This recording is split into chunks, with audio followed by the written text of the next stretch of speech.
Here, around the North Pole, is the Arctic.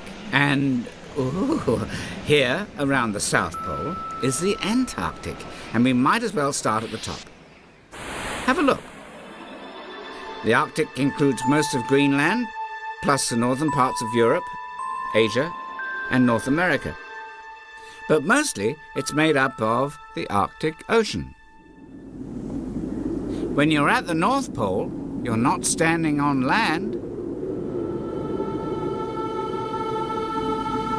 You're on a huge piece of flat, frozen seawater in the middle of the ocean. Woo! It's called pack ice, and much of it stays frozen all year.